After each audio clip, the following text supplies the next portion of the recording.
Welcome to Resilience Gone Wild. I am here with my fabulous producer, Kai, and we are laughing it up because we're just sort of... How many intro recordings have we recorded, and you always start them?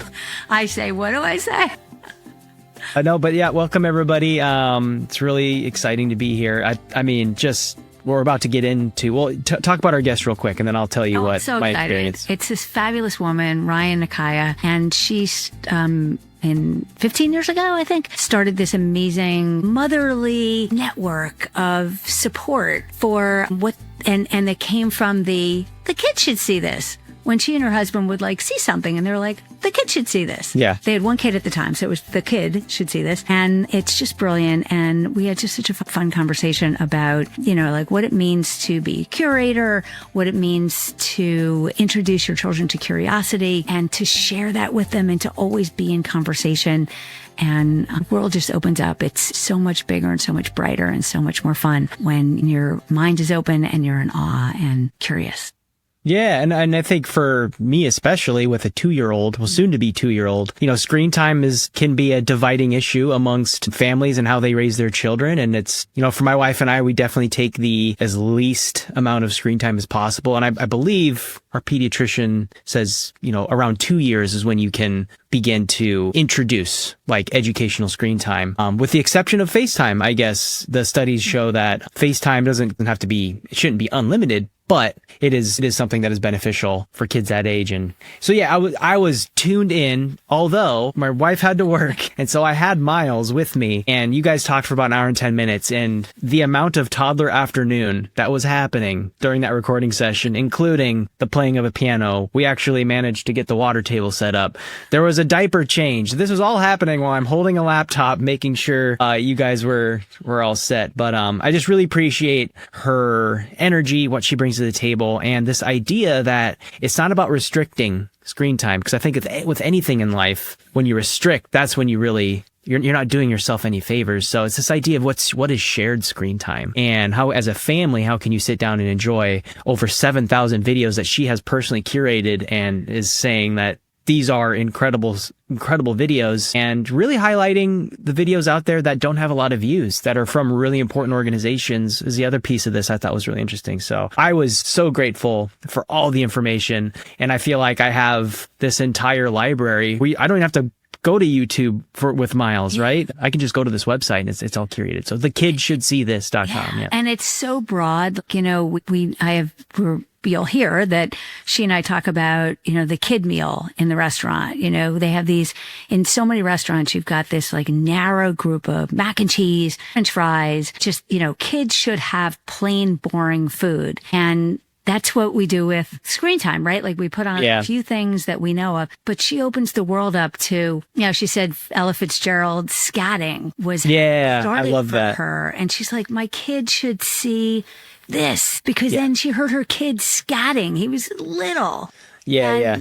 This world needs to be bigger than the children's menu. Totally. And sharing it needs to be an aha moment for multi-generations, and then go out and enjoy life, go out and experience life based on what you've shared on the screen, as opposed to just using it as a, stay put. Yeah. And I love the kid menu metaphor, because I was laughing a little bit because I'm actually stoked when Miles doesn't eat his mac and cheese, because then I get to eat the mac and cheese. On our way home last night. You know that. Exactly. And on our way home last night, kept talking about he wanted cheese quesadilla, which is just, a great quick dinner now that we're in the middle of a kitchen renovation. So something you can microwave quickly. That's actually pretty yummy. Got home, made it for him. He didn't want it. I was stoked because now I have a cheese quesadilla.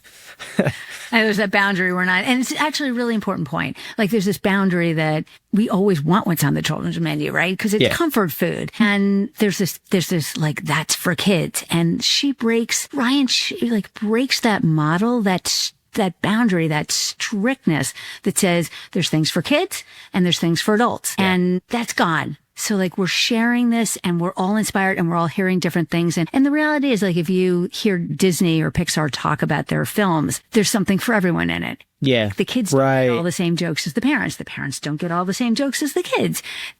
But there's something for everyone, and then you can share and chat about it. Absolutely. And then I think you're just starting that conversation at such a young age about what is screen time, what is healthy screen time. There's more out there than the AI generated ad fueled nonsense that kind of like honestly probably gives us anxiety. And there really no is ads in the kids should see this. Yeah, exactly. So it's just really, it gave me a lot of hope, honestly, coming off of, because I know we're going to be going into that world. And and I think the one thing that really stuck out to me is she said, we're the oldest kids, right? So like, stop. We're kids ourselves. We're the oldest ones. So really exciting. So just to remind everyone that we recorded this with Rion because this is part 2 of Mother's Day and Mother Trees, and happy Mother's Day to anybody who's listening right before Mother's Day. And the whole idea is that mother trees in the forest, if you've listened to last week's episode, which is excellent, is all about that mothers quietly and people broadly who we could use the word mother as a verb, who mother from afar and bring joy and nutrition and so much goodness to care for others from afar quietly. Certainly not only mothers. And this is all in the realm of what we're talking about today. Yeah. So it's all, the metaphors have been so awesome, and it's just, the conversation is great. So, should we read a review and get to the interview? Yeah, sounds great. All right. Do you have any idea who Crazy Shell Lady is? No, I don't. But I love her, whoever it is. I love this podcast. I'm learning so many fascinating facts about creatures and nature and finding connections within myself. Ditto. Each podcast is presented in a poetic way and leaves me feeling inspired, hopeful, and in a better frame of mind. 5 stars, by the way. Shell Lady. But we are getting close to the end of being able to read reviews. So as a reminder, everybody, please, if you're listening, just stop right now. It's such a short task. Yeah. Scroll maybe a little bit and then just give us a quick little review, star rating. Really appreciate it. Goes a long way in getting this podcast into the ears of people who are out there looking for this kind of messaging. And it's the best way to share this podcast organically. So do us a solid. We appreciate it. Thank you. All right. Should we get to the interview? All right. Enjoy Rion, everybody.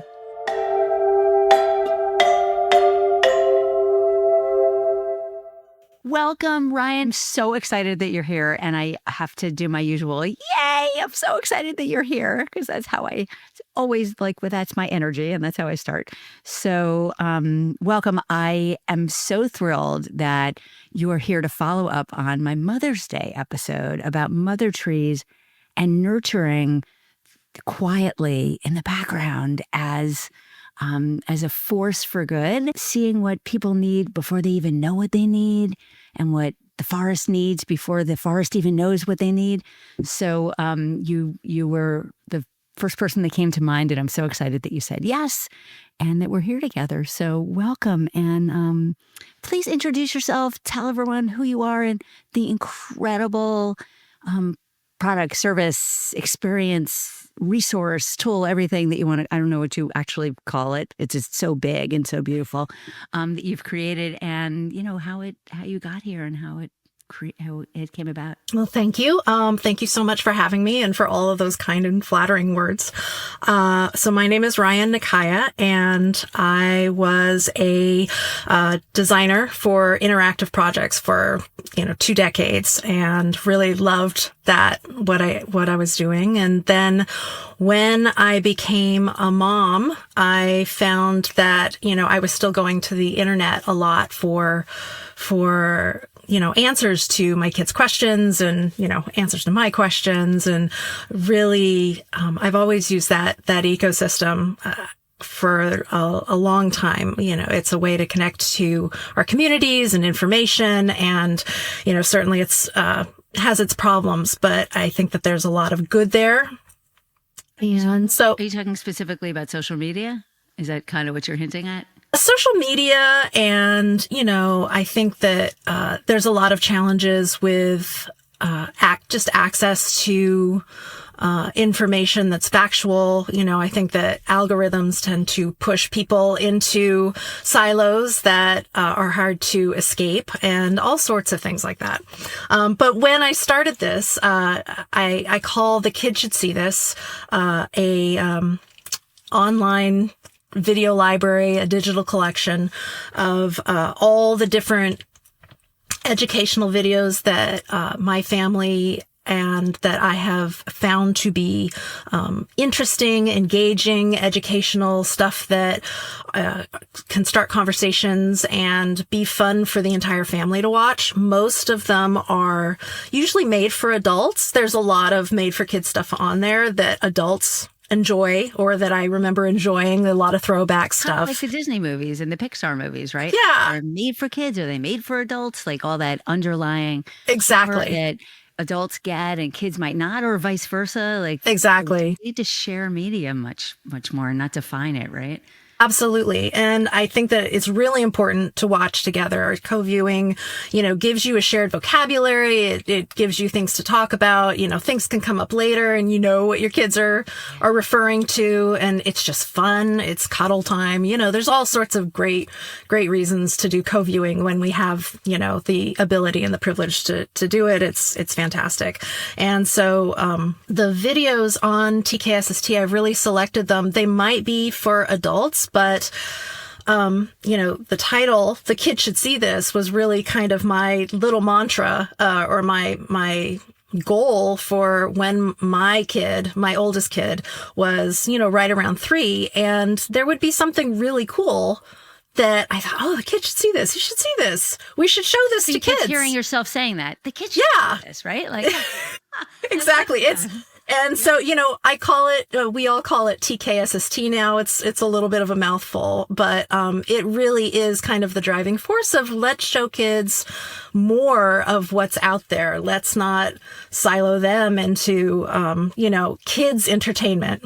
Think of it like what's coming up for me is like Happy Meals, at McDonald's or something, which is not my thing, but I know that they exist.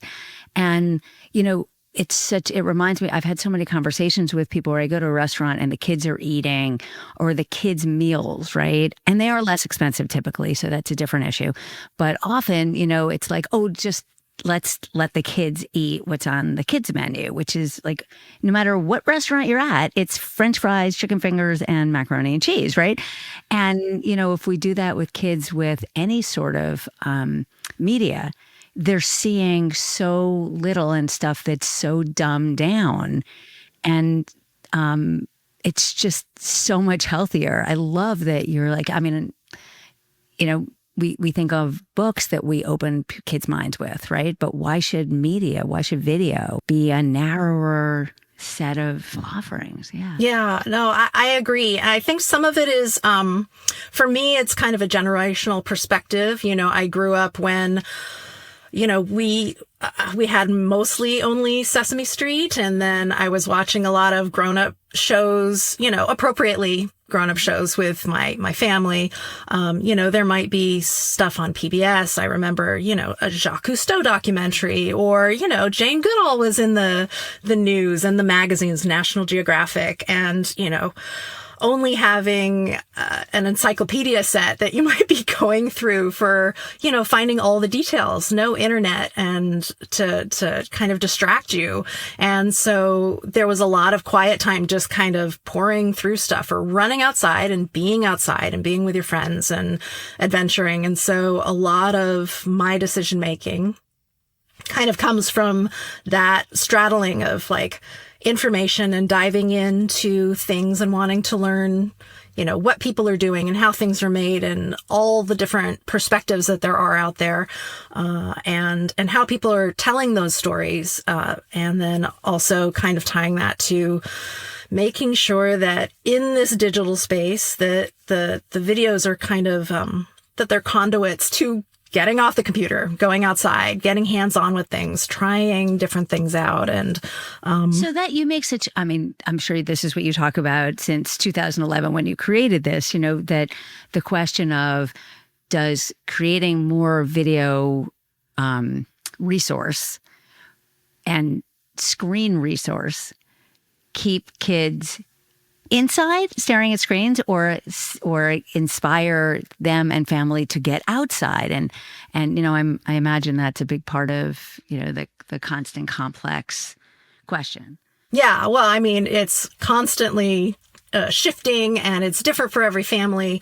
My feeling is that video and social media video, it's now built into the culture. There's no escaping it in a lot of ways. I think that, if parents don't want that, they're setting that boundary and they're having to stick to it. And, I know a lot of families, especially when your kids are younger, it's a heck of a lot easier to be able to have those guardrails up and to, I know a lot of families, including us when our kids were little, they're teenagers now.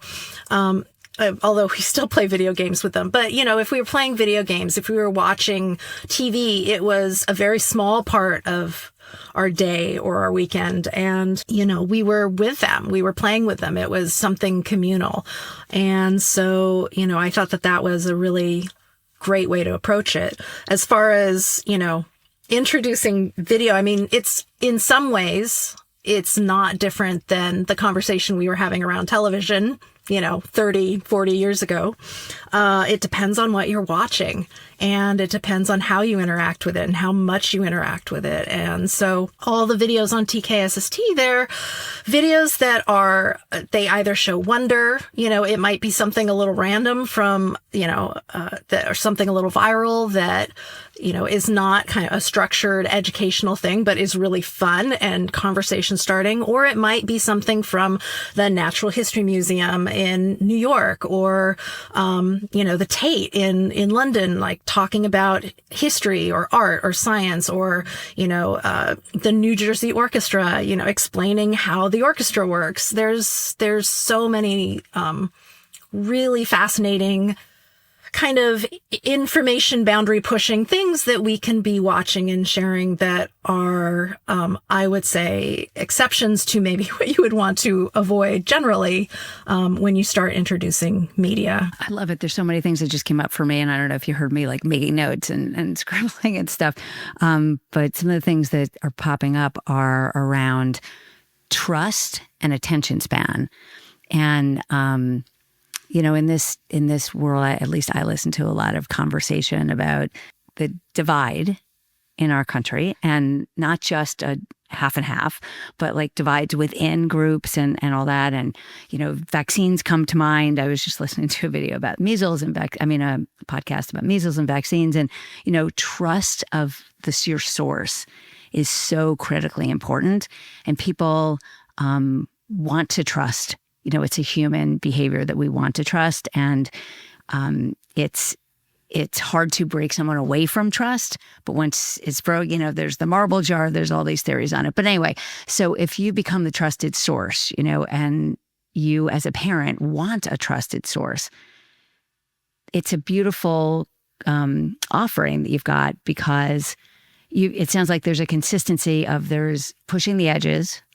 I don't remember what expression you just used, something like pushing the edges, but it's often made for adults, but works for kids, attention starting, but there's nothing, there's a boundary around what you curate that starts more conversations and gets kids thinking and families talking and all that, and gives this amazing sense of trust so that parents know where their kids are, and these control functions of not letting your kids be on certain channels and certain whatever, which is not the era that I raised my kids in. It feels like I'm like so happy you exist, and that the kids, and I think about language a lot, and the word should in the name that comes from just that expression. The kids should see this, right? But the should is so powerful, because should is related to trust. So I don't know what's coming up for you around this babble that I've just offered you, but something might. Well, I think that it taps into a lot of what I was thinking about. I think the should is about expanding the world. There's a lot of topics that, maybe people don't think about that kids might be interested in, but, they should be exposed to it, because there's great information there, and kids can take on a lot more than I think we usually, talk about. And I think that, that can sound a little open-ended. And so I want to kind of specify it a little bit, because, I'm not talking about all topics. That's up to all families. But, talking about, for example, how an ecosystem, works, how a food web works, how, how there are so many more animals than we see in your typical, animal book, and different species of each of those animals and where they live, I think that nonfiction children's books have gotten so much better at that in the last 10 years. But, there's still more that we can be doing there. How we can talk about, for example, let me think. I just had a topic that I was thinking. For example, there are a lot of really excellent podcasts that I think are also doing this in the audio world. And, as much as I love video, I actually think that, audio storytelling is one of the most wonderful ways that kids can be taking in information and going on adventures, because, it really just activates the imagination. And so, podcasts like Tumble or Brains On or, a lot of these, different podcasts that take kids into behind the scenes, of places, or I remember this Australian podcast that I think it's so funny. So you've got, just keep in mind that Rion has 8,000 videos that are actually live. 7,000. Okay. That are live, and that I don't know what the ratio is of the ones that you accept versus the ones that you don't, that you watch, but the tens of thousands of videos that you have watched that you're trying to navigate through in coming up with this example. So it's sort of, go ahead. Yeah, no, I mean, there's videos about, and podcasts about ethics, and just really simple ones that are contextualized for kids. That's something that maybe wouldn't come up as quickly, as easily, or as early as would be helpful. And so, by watching videos with, maybe they're a animated short of a creator who was, at his animation school, and you can talk about what the story says and what the challenge was and what would I have done? What would you do in that situation? And it can, spark all sorts of conversations. I mean, I'm just thinking about the time, in terms of attention span, podcast versus, as a podcaster, podcast versus video. I mean, there are times, and I think that things have changed. I know things have changed dramatically in attention span and our need for constant multi-sensory experience so that we're not getting distracted. But, if you're home and you're looking at a screen, or you're somewhere looking at a screen together, versus you're in the car when you can't look at a screen together, right? But you can listen to audio together and talk about it as you're experiencing it and not after it. So, it's an interesting opportunity to think about when audio for kids is a good idea. We're so busy having to fill in, like people don't tend to listen to podcasts or audio when they're not doing something else. Like they have to have multisensory things happening, right? So if somebody listens to a podcast, they're ironing or they're cooking or they're playing or whatever it is, or they're driving. Yeah. And luckily that's, the thinking fast and slow model. You can drive and clean and iron while paying attention to the audio. And versus video, you need to be all in with multi-senses and not doing something else at the same time or you miss it. So I'm very happy to hear that children's podcast is appealing to you. Absolutely. And I actually didn't know about those because that's sort of my next entree into children, and which is why I'm so excited to be talking to you. But anyway, so do you have any thoughts on attention span in that? Like, are the videos gotten shorter and the audio, like, has the content had to shrink over time, or has it grown, like, lengthwise? Well, do people speed everything up? Like, what do you? Oh gosh. Well, I mean, I'm sure that people jump through videos every once in a while. I don't usually focus on that part, but what I do when I first started, YouTube was about 5 years old. So there wasn't the deluge of everything that's out there. And the trends on video creation was very different. You know, I have a video from back then that was a guy talking about a species of armadillo that he'd found in his front yard. And he talked about it and he was showing the armadillo. And it was just, you know, like a home video that they put on YouTube, and it was fun. But I found it to be perfect for the site. The first video that I put on the site was Ella Fitzgerald singing, scat singing. God, I know.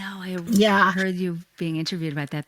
Tell the story, please. It's so. Oh, well, so, you know, when my kid was young and he was asking about things, I was always looking stuff up on YouTube. And I remembered, I think, something from Sesame Street from when I was little about scat singing. And so I was like looking up on YouTube, young 5-year-old YouTube that didn't have as much.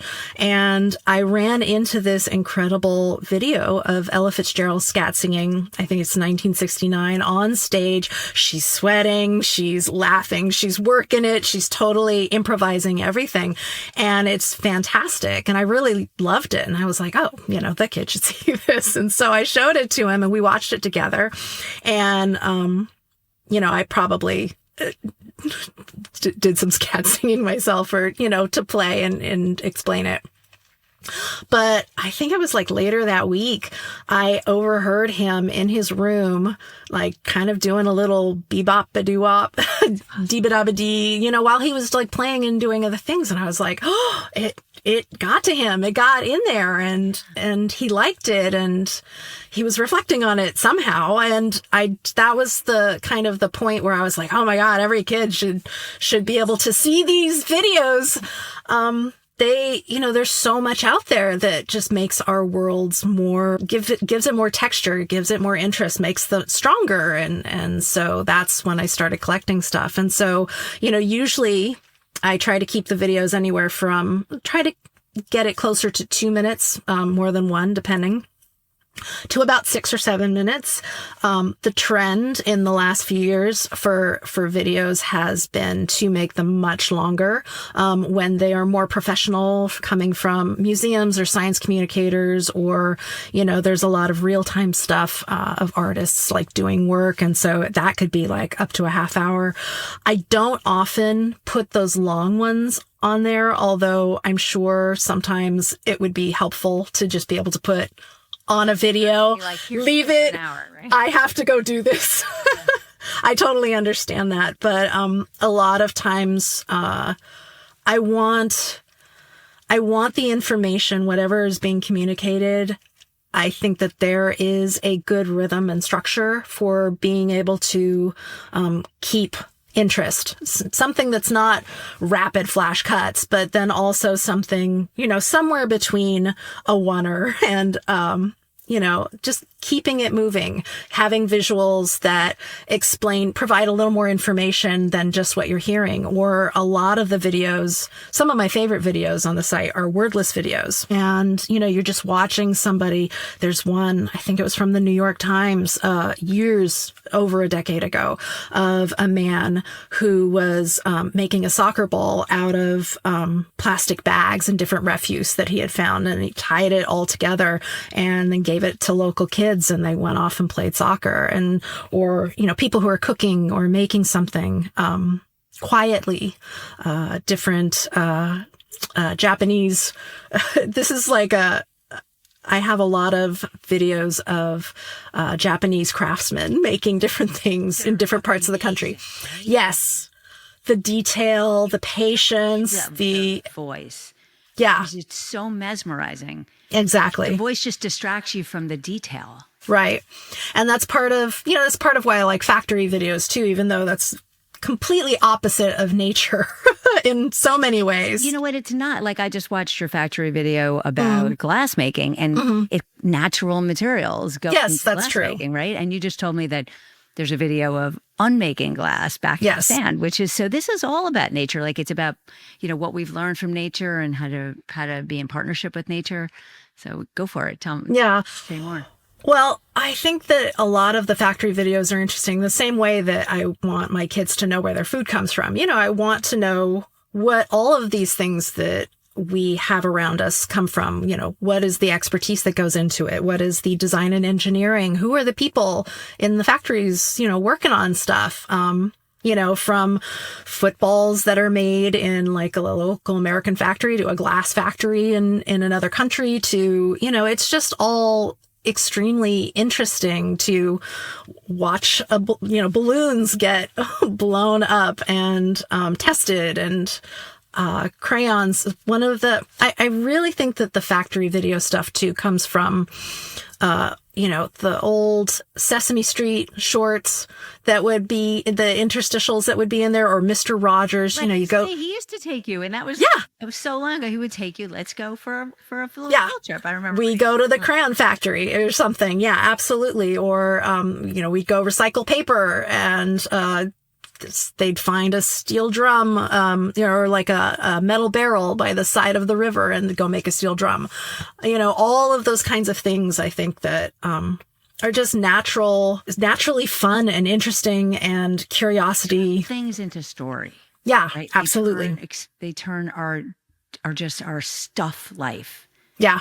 They illuminate everything. They illuminate, and they connect you, as you said, to where they come from, as well as what they're made of, whose era was, and who's making them. Yeah. And how are they transported to you? And there's just, our brains are storytelling brains, right? Mm-hmm. So having the story is just automatically energy light up. And then when you see a crayon, the story comes to mind, because you know where it comes from. And that's so much richer. Life is so much richer. Yeah, it's 3-dimensional instead of 2-dimensional. So it's more than, a video. It actually connects to the things around us and the experiences that we might be having.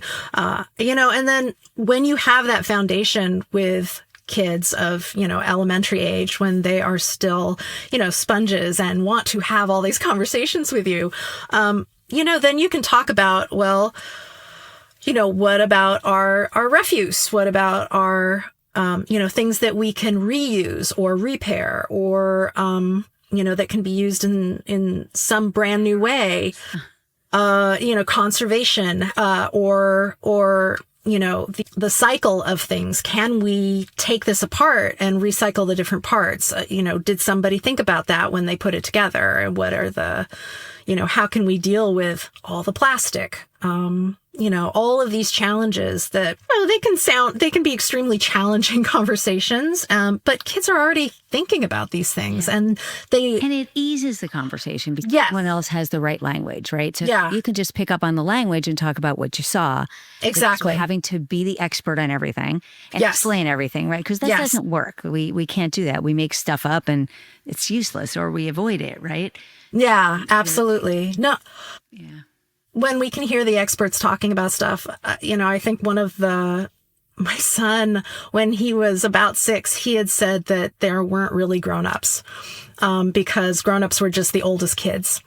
And I don't know if he got that from the fact that I was always sitting next to him and his sister and we were all learning together with a lot of this from topic experts and different videos. But I really loved that. And, it did make conversations about different things a lot easier, because I can say, oh, I didn't know about that. Let's go look it up. Let's go find out. And then, oh, I want to know more about that. Let's go to the library and find some books on that topic.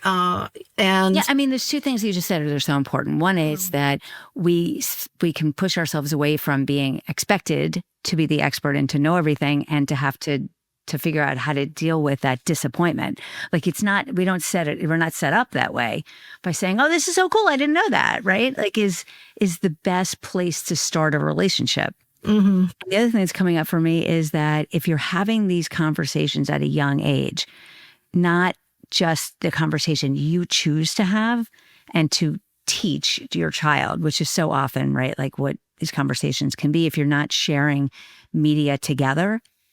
But if you're sharing it from a young age, you can keep sharing it, right? Like screen time is not separate. It's together. It's conversational. It's growth. It's humility.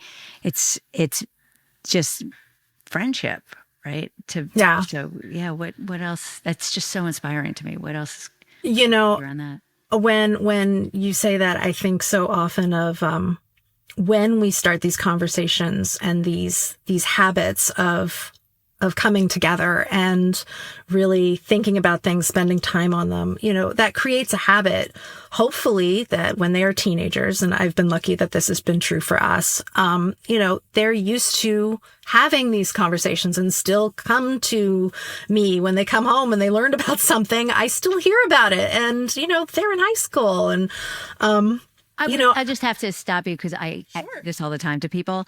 When they say they were lucky at something, and if you step back and witness it, like I just did witnessing you, it was, there was just not luck. Like that was the whole point, right? There was so much intentionality. There was intentionality. It was there, my little test subjects, I suppose, proof of concept. We're all doing that as when we're parenting, but it was also luck. I had the privilege of having the extra time to do that. I'd had the, education and design and constructing narrative and, a lot of writing experience. And that came from where I started.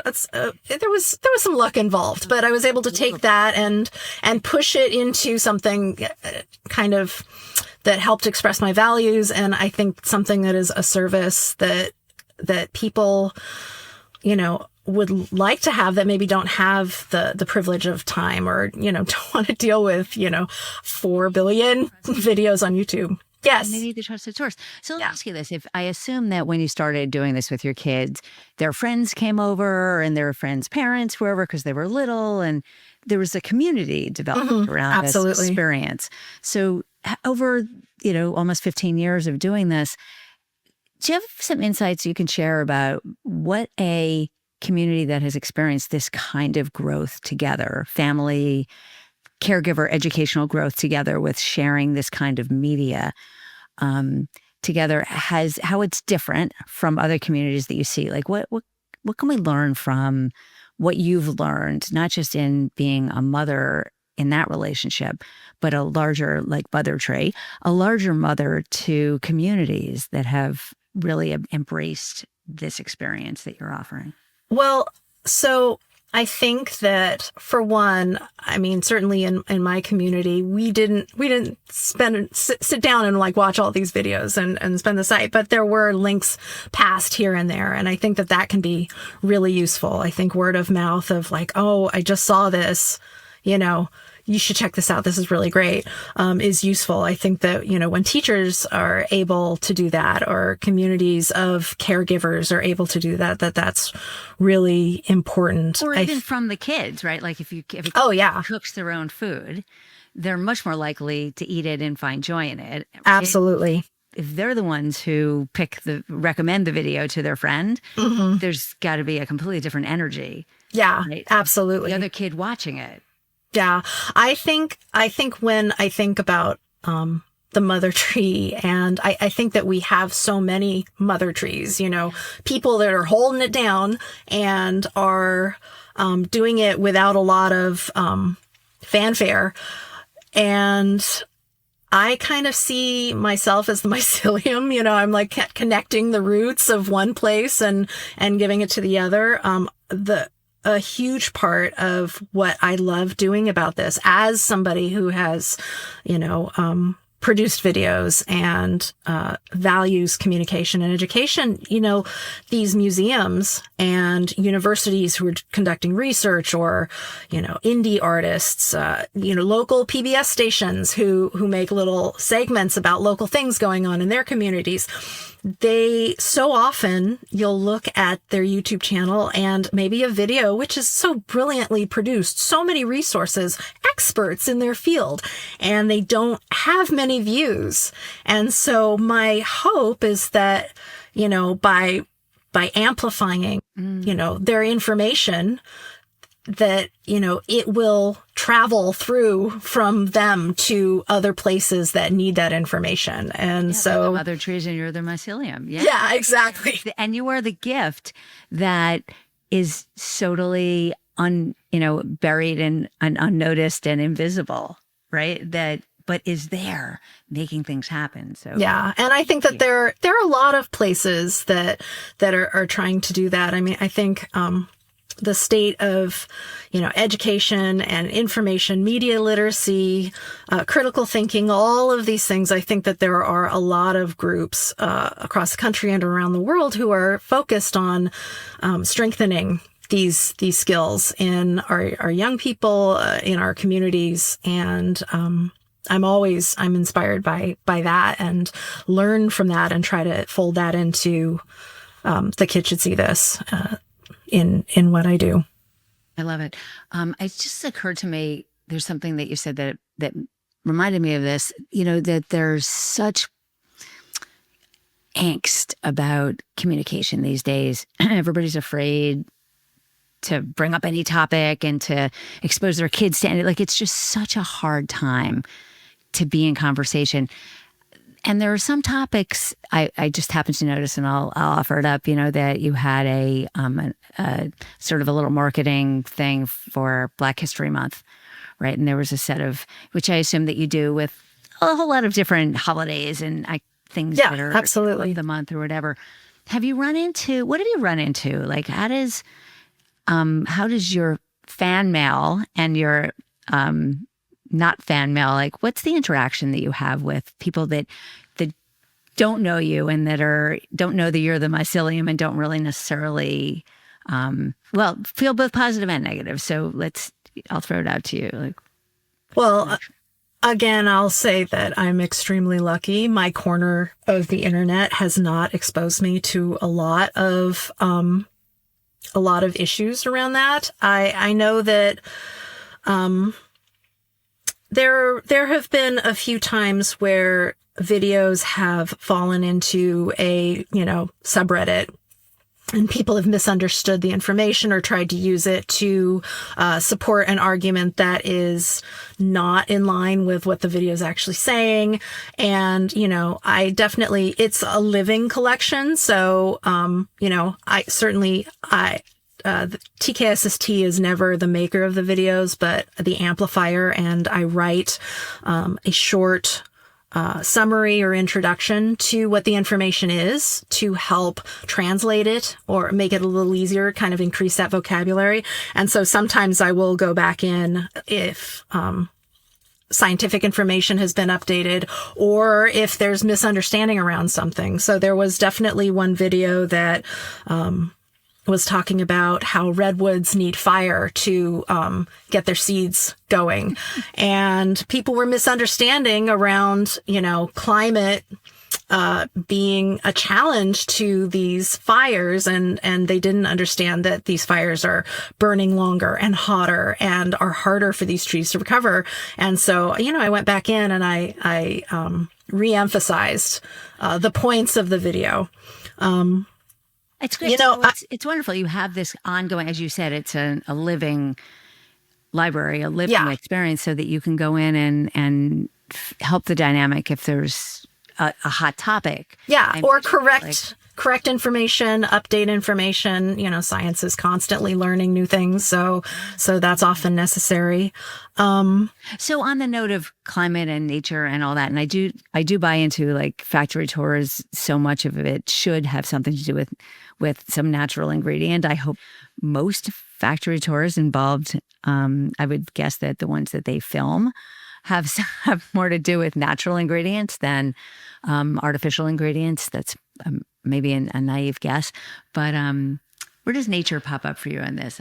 I grew up as an only child hanging out in the backyard, digging in the dirt and playing with the hose and gardening and going on hikes in our local mountains in Los Angeles. And so I always felt extremely connected to nature. And even now, I step outside and have a native yard in front and back, and am a California naturalist, certified as a couple of years ago. Just very quickly about what's a California naturalist certification?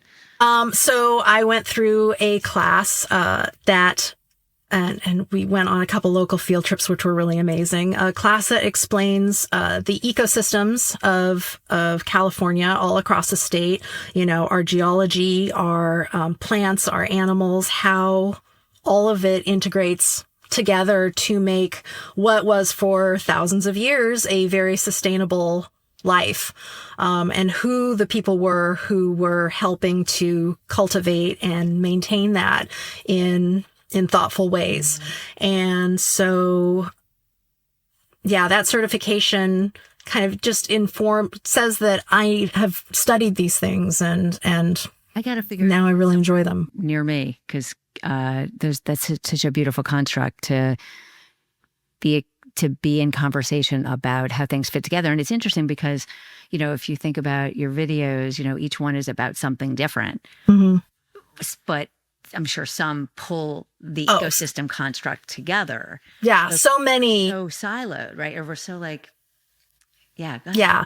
I mean, so I think that a huge part of nature on the site and the videos that talk about all the different facets of nature, they are really trying to reconnect generations of kids that have not been away from the screen, who didn't just wander around and dig in the dirt with a stick.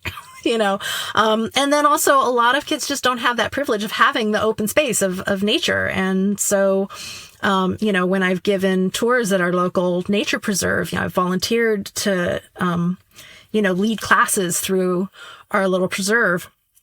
It's, incredible because it's, maybe the first time that they're seeing native plants to a city that they've lived in all of their lives, and to smell them and see how they grow. And, we're really kind of disconnected from that. And then, there's layers upon layers of that, of how ecosystems work, and how, the animals that all kids really love and want to learn more about, how that's connected where they live, and how humans interact with them, and how we can start to protect, kids that don't get, generally it's thought that kids that don't get outside that much, they are not able to really connect with that. And so the more you're able to get the kids into the spaces or thinking about these spaces, the more they're going to want to protect these spaces. And that's so important. Resilience Gone Wild methodology. So I'm with you. Yeah. It's interesting because as curators, because we're both curators to a certain extent, we get to choose what information we share. Right? So how do you work with that? Like, do you have this specific interest of getting kids outside? Like, because you mentioned this early on, that you were hoping that, people went out and kids went out and explored after they watched the video together with whoever they watched it with, hopefully. When you curate, and we can sort of keep it in the nature-ish space, it's such a big category. Do you wake up in the morning going, oh my gosh, I really want kids to know about something, and you go seek it out? Or how do you make the choices? You only have so much time. And true. There's a lot of rabbit holes that you can fall down. A lot of the early stuff comes from my own interests and the questions that my kids asked, or things that would come up in our days, from our local science museum trips that we always did, or our local parks, a national park trip. Actually saying the kids should see this. Like, yeah, you see something, you're like, Mom, the kids should see this. They co-curated with me for many years when they were little, and would, even tell me about stuff from school that they thought I should look at. Yeah. And then, now I think that it's so important, now that I have, strong footing in the landscape of different creators, organizations that are dedicated to conservation, and science communicators, and all of these different places who are doing really incredible work to keep our environment as healthy as we can under the circumstances. They make videos to communicate about the work that they're doing, to tell those stories. And so it's a lot of what do I think are the best ones that have kind of told that story really effectively, or something that, maybe kids can connect with their own lives about, or, something that, that maybe gets misinformation or disinformation about, that, I hope to amplify the clarification around it. And I think that, that's all really an important service. So I'm trying to do that a lot.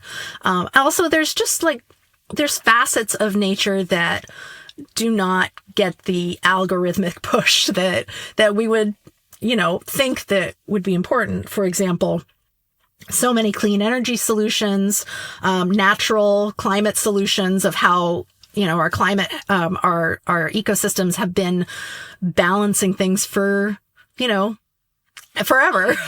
Yeah, exactly. And, or biomimicry is one of my favorite topics.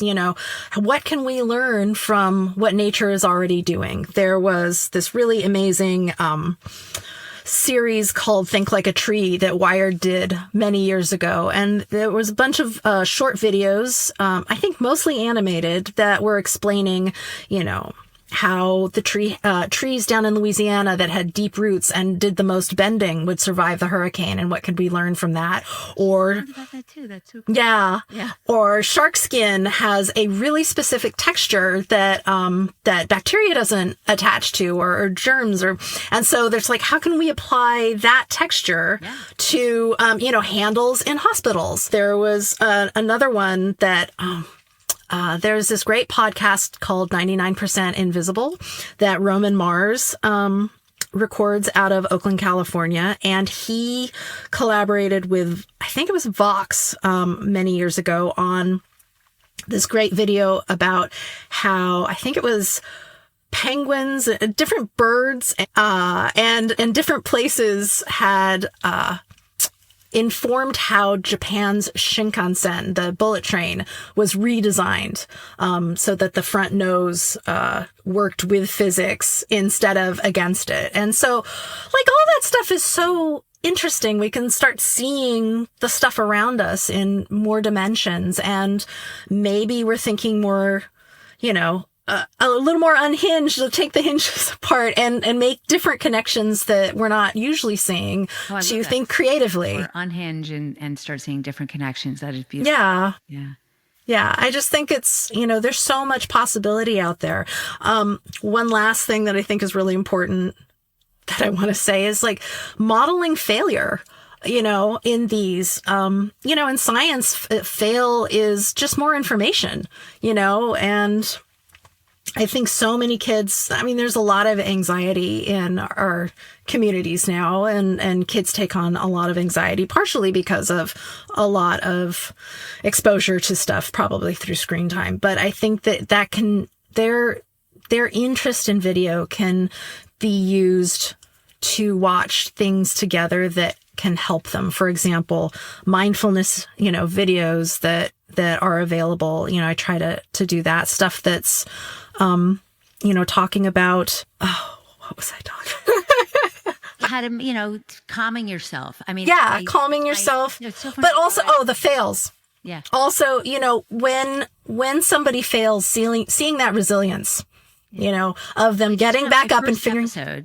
Tell me. Of this entire podcast was about sea turtles, and that you can't actually make a mistake and fail because it's a learning experience. And sea turtles come up on the beach and they what's called false crawl because they're checking it out.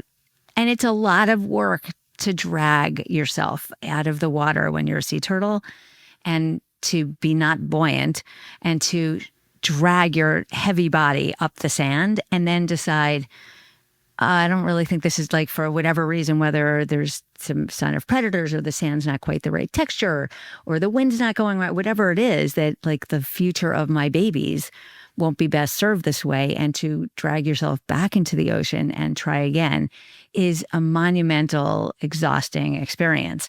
And the message of this first episode was, you can't make a mistake. You tried, you did the best you could in that moment, and you learn from it.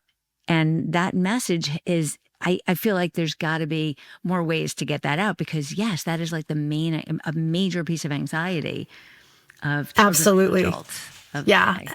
And I think especially girls, trying to toe that line, not fail, not say the wrong thing, try to have the right answer all the time. I think, boys and girls have that challenge of trying to be right all the time, instead of, that empowering thing to say, I don't know, or let's find out. And, oh, yeah, that didn't work. Let's try again. That I think that a lot of the videos, model that through just watching somebody's work, their field trip to their office, essentially, which might be, in a lab or in a studio or out in the ocean somewhere. And I think that's really valuable. Yeah. And just thinking about like what you would think you would make a film about or you would make a video about and the appearance, the highlight reel, like on social media, that everything has to go perfectly, right? But the message is so wrong if you only show the perfect trip to the office or the perfect whatever skateboard.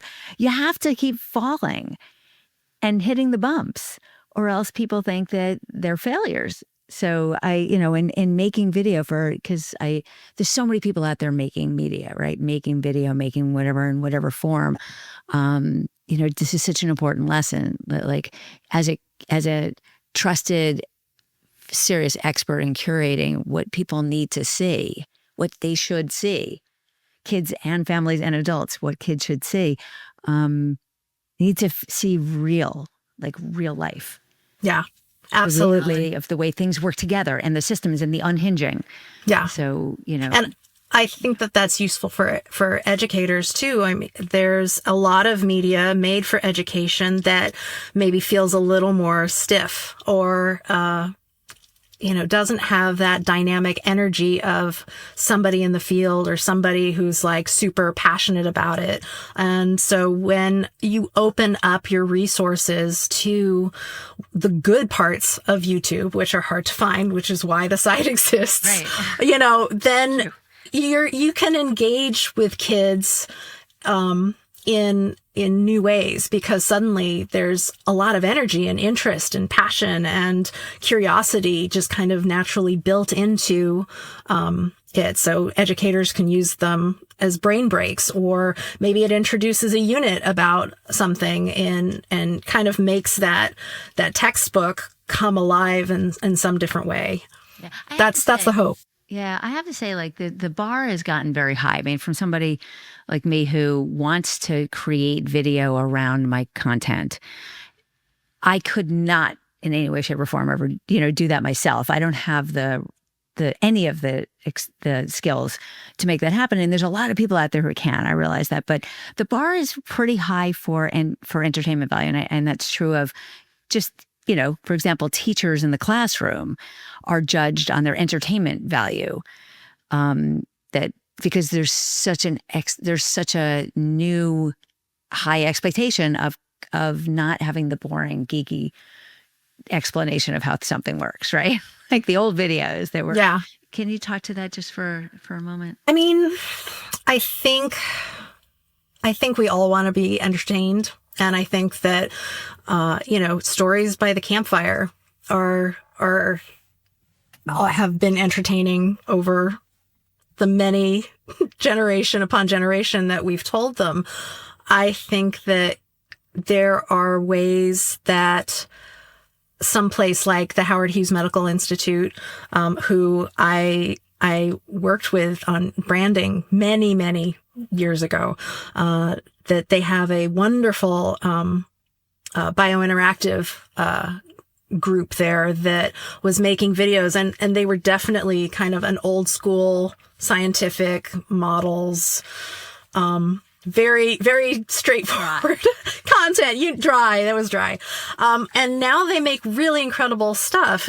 They've changed it completely and have this really amazing studio called Tangle Bank Studios that makes nature documentaries. They're communicating the same stuff, but they have, practiced and found, and failed a lot and found what works to communicate this really incredible science and get it through in ways that are more engaging, and it's just more effective. I remember, NASA videos used to be very dry 15 years ago when things were starting out. And I wish I could remember his name now, but I can send it to you later. There was a video editor who took a bunch of content, I think it was partially from NASA and from other places, and cut together this really dramatic, beautiful storytelling I guess, package, this short video explaining the vision of NASA, the power, the heart of exploration. And from then on, I remember it going viral, and I know that it definitely reached, NASA, JPL, Goddard. And I really think that it changed kind of how their storytelling came about. And so, yeah, there's a lot of entertainment, and a lot of it is empty out there, in the 4 billion videos that YouTube has. And so, being able to team up and communicate the important stuff, is, you gotta have a way of understanding how to communicate it. And I think a lot of people are doing that, like, so much younger and so much more quickly than they were a decade ago. And it's really incredible. I mean, I'm a fan of everyone that I'm trying to promote and amplify. Okay, well, hopefully I'll be in your fan list or whatever. I'm a fan. I'll be the source of fans video at some point. I'll have to get you some great resource recommendations from you. So first of all, I just want to say, I know that you won a Webby Award for this amazing experience that you're curating. Talk about that for a moment. Yeah, it was actually, it was right when the pandemic started. It was in 2020. So it was very surreal. But I am proud that, it was a personal project Webby Award, and it won, 2. It was the main award and then the audience choice. I can't remember the exact wording on that, but yeah, it was really wonderful. It validates that this, it's really, the value of it is in the collection. The fact that they're all together, that you're searching through a smaller, a slice of YouTube that is, in my opinion, has more valuable information. You don't have to fight through unboxing videos and, problematic YouTubers and, all the things that we try to avoid. Absolutely. Yeah. So I was proud of that. Thank you so much. Awesome. So what's ahead for you? Tell us, what's next. I mean, I know you have a whole gift, connected, which is such an additional beautiful offering to curate that. The gift guide? You don't have to go to Amazon. Yeah, the gift guide. Yeah. Well, that tends to be holiday based, but I do keep it up all year round. It's primarily books that I love, usually nonfiction, science or art or history based books, things that you'd see a video of on the site, different topics like that. Also toys, and puzzles and games that I think are fun for the entire family, or that are primarily not plastic, that can be passed on once your child's grown out of it. It's like something rugged that you can just say, oh, my little cousin needs it now, so we're going to pass it along. Stuff that I just think is valuable and fun, and maybe you learn a different level of information on it while you're in it. And then have a joint experience that's yeah. Wow. Yeah. I mean, that's a part of it. Like, it's a video site, but stepping away from it, it's like, how does that information, how does that feeling, reflect in your life? Like, do you see the connections? We'd have, when my kids were little, we'd be out somewhere and they'd connect. Oh, that thing is like what we saw in that video a couple weeks ago. That was always like, oh, wow. Yeah, you're right. I didn't notice that. That's super cool. And the next, I think that there's a lot of technical back end development stuff I want to do with the site to make it, more robust and useful. But I just no small feat. Like, no, just like, it's like, as in your role as heading this whole thing, like it's that mycelium, right? Like, yeah, the keeping the back of the house going. Yeah, it's a lot, right, Kai? Like, my producers, the back of the house for me, I mean, there's so much that goes on that is such an enormous time and all different resource investment that is just nonstop, especially with all of the new technology that makes it, it makes it easier if you actually spend the time and the money building it into. Yeah. And luckily I have, like, being a designer for so many years, I have a lot of technical background and experience, but there's a lot that's beyond, and so, I have been a one-person shop for most of the time. Now I have a backup of kind of co-workers, here and there, depending on what the, aspect is, whether it's, outreach or, development or, monetization, which, everything's free on the site, but I really kind of align, because I have public media values kind of aligned with the content of the site. I'm going in that direction with supporting the site. Yeah, going, by the way. So you've set up a subscription process. Yeah, so completely voluntary, right? Yes, you do absolutely. Something so how's it going as a business model, and what can you teach me? Well, so the site was pretty has always been free, always will be free, and there's nothing that's no content that's paywalled or anything like that. But during the right before the pandemic, I was looking for ways for the site to support itself with more. And I really kind of made this my full-time job. And so I went with a membership model, very much of, supporting in the same way that you would a public media. It's helping support the amount of time that I put in, the amount of, server costs and all of that. And, hopefully helping me also reach out to more communities of educators and librarians and parents. And also I've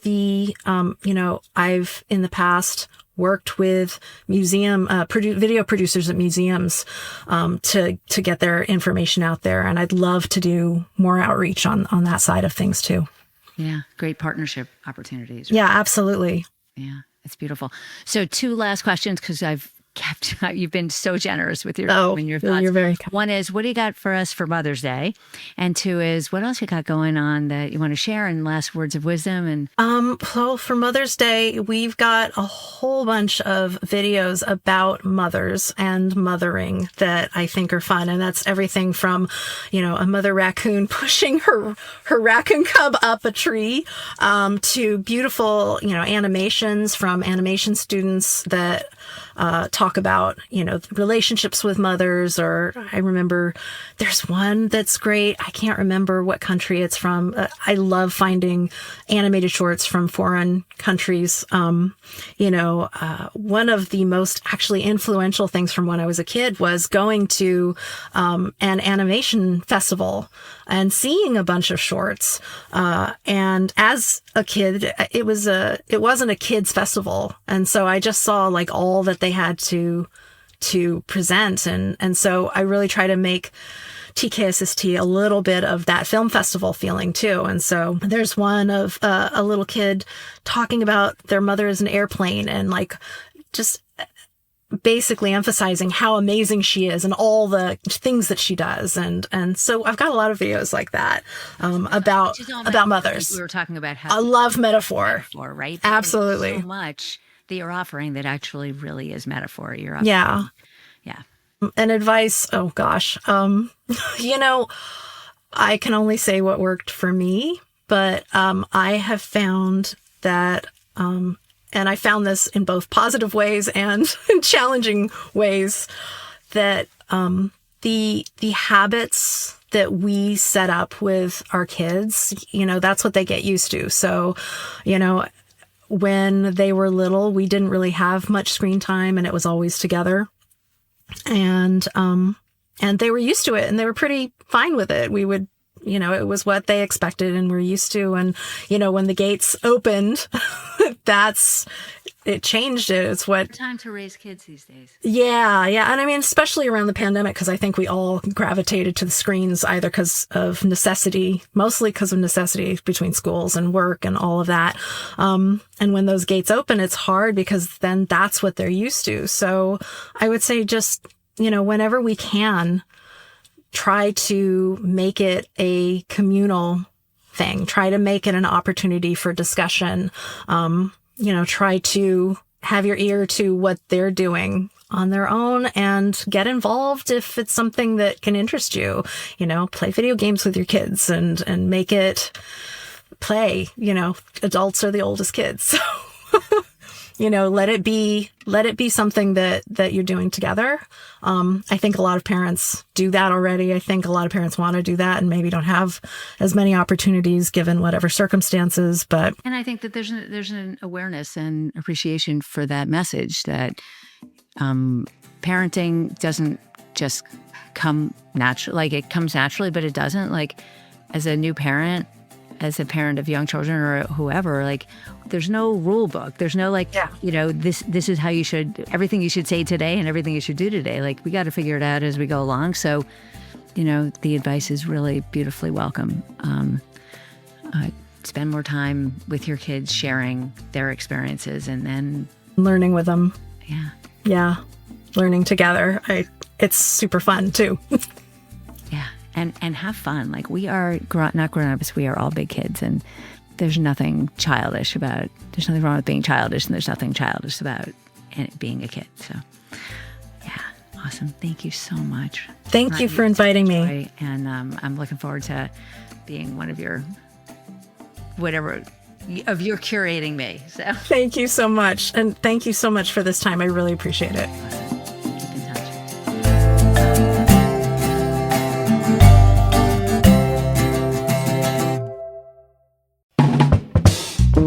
This has been a production of BLI Studios, produced by me, Kai.